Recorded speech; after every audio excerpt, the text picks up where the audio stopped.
Did you guys see that the Trump administration is dragging New York Times reporters into federal court over that story about him switching planes at the NATO summit in Turkey? Yeah. The feds contacted the Times before the story ran, trying to get them to kill it, citing national security concerns. But they declined to tell the Times exactly what those concerns were. Okay.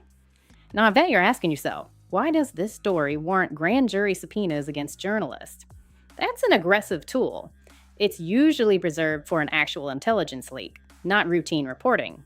And normally, to justify subpoenaing journalists, which DOJ's own internal guidelines treat as a last resort, you'd expect at least a half-assed public explanation of the government's interest at stake, even without revealing classified specifics. They haven't done that either. Here's what I think is happening. I think it's a scare tactic. They are desperately trying to keep the fact that they blew over $1 billion on this vanity project out of the headlines. See, the journalists are asking why the jet still isn't secure despite a $400 million retrofit. We already knew that accepting that jet in the first place was risky. Who knows what the Qataris did to that plane before it got here? Here's the thing though, it's genuinely cheaper to build a brand new plane than to fully guarantee an old one is tamper-free. My bet, all those merit-based hires running this didn't realize that until after they blew through the $400 million. So now they need to find money for the real fix, a full teardown, without admitting they screwed up, which means they need to hide it. You want to know how I know? The Times reported on it July 2025 that the true cost was classified and buried inside the over-budget LGM-35 Sentinel nuclear missile program. An unexplained transfer of about $934 million diverted from that program to this jet. And Congress has noticed this. 13 Democratic senators, led by Chris Murphy, sent a letter to the Air Force Secretary and the L3 Harris CEO demanding answers about the compressed 10-month retrofit timeline and accusing the administration of stonewalling requests for cost information. So the real story here isn't it's a security leak.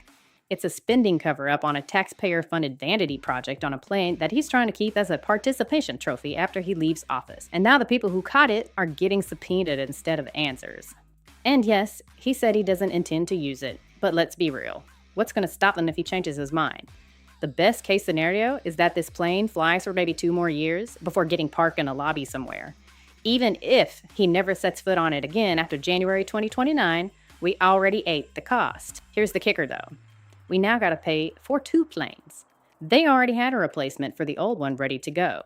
The VC-25B program was already underway back in 2018 at a fixed $3.9 billion contract. That program is now $2.4 to $2.8 billion over budget and roughly 4 years late, pushing delivery back to 2028. So instead of just waiting, they rushed in with the Qatari jet rehab. So not only have we forked over more than $1 billion on the rehab, we are still on the hook for the new plane. We are looking at a total of around $8 billion of taxpayer money. But we can't fund SNAP though, can we? Do we really need to keep funding this bullshit? We can FaceTime now, right? The whole reason Air Force One cost what it cost isn't the leather seats. It's that it's supposed to double as a flying situation room. Secure comms, classified briefings, command and control if things go sideways. That's the actual justification for billions in taxpayer money going into this thing in the first place, which is what makes this story even more infuriating. Because that's exactly the part they cut corners on. The plane that supposedly needed to be secure enough to run a war from 30,000 feet in the air didn't even have a full anti-missile capability. They rushed the one part of that job that was the entire point, blew the budget doing it, and then hid what it actually cost. So no, I'm not asking why we need a secure command plane. I'm asking why we paid $1 billion and didn't get one. I just can't with these people. Anyway, let me know what you think down in the comments. I'll catch you in the next one.